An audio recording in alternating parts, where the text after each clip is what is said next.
Today we're going to be sizing up the glass in our passenger and driver side doors.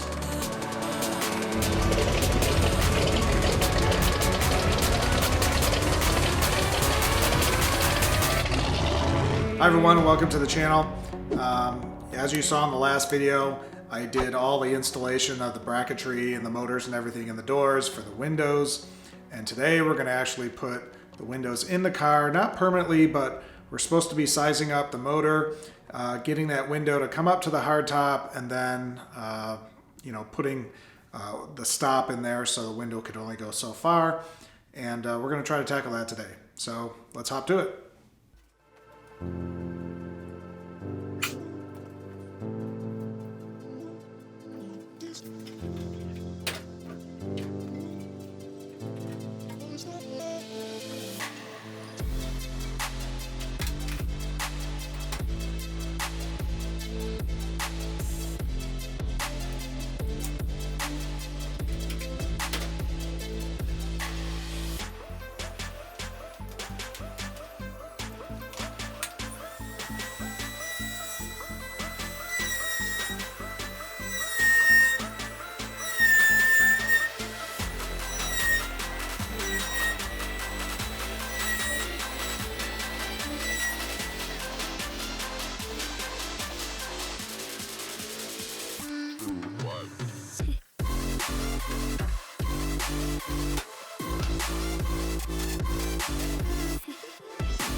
Alright, so I'm grabbing some of the, I don't know what you call these, but edge pieces that hold the window felt weather stripping on.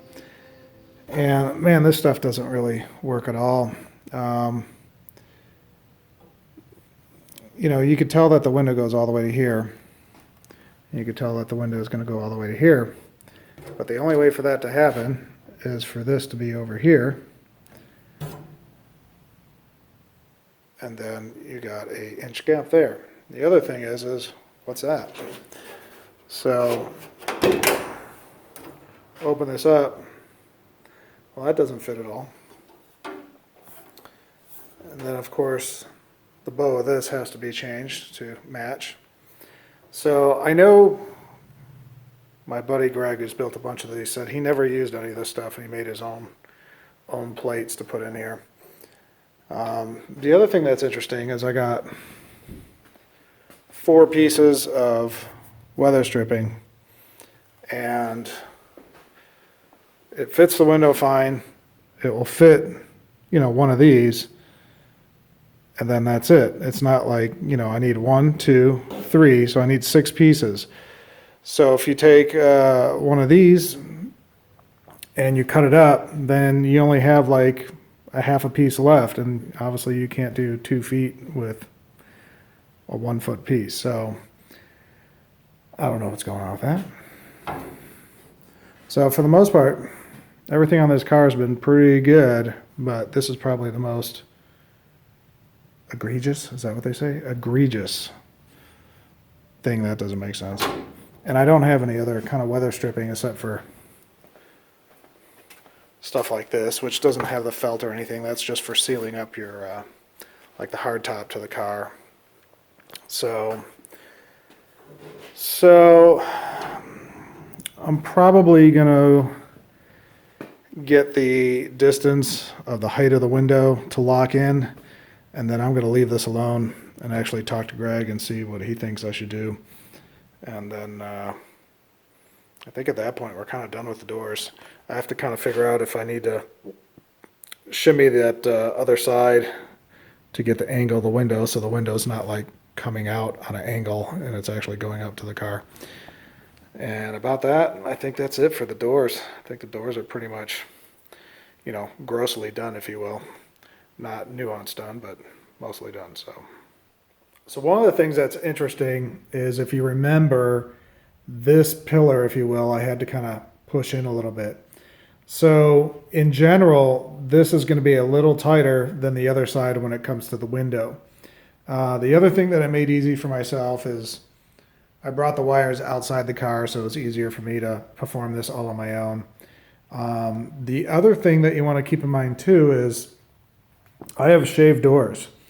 And so you wouldn't be able to do this without either a person inside, or I just so happen to not have a window. So I'm able to stick my hands in there and actually pop the door open. So that's one thing you don't want to accidentally lock yourself out, because otherwise somebody's going to be crawling through holes like that to get in there and open up the door. So now on the other side, we were having some issues. This side seems to be more problematic, which kind of sucks because it's the driver's side. It's the side that's going to be used most. But I noticed that, you know, the way the window was actually bending to here and to there, it's just not as good as it is on the other side, even though the other side's a little bit compressed. So there's just a few things and nuances that, you know, really have to be dialed in. And the one thing that I was really noticing is, because you have to remove all this internal track and everything, pull it out to actually paint the car, there was no reason for me to actually put stops in, because once you pull that stuff out and you pop it back in, I don't care if you mark it or whatever, it ain't going back in the same way. And so it was pointless for me to actually put in the final bolts for the stops and stuff, because it's all going to change and it's all going to be 2 millimeters off once you're done anyways. So I figured that's something that I'm going to do later, and at least I know that everything's working as well as it can be, and all that nuance stuff needs to be finalized after the fact. Till next time, appreciate it if you hit the subscribe button, and have a great day.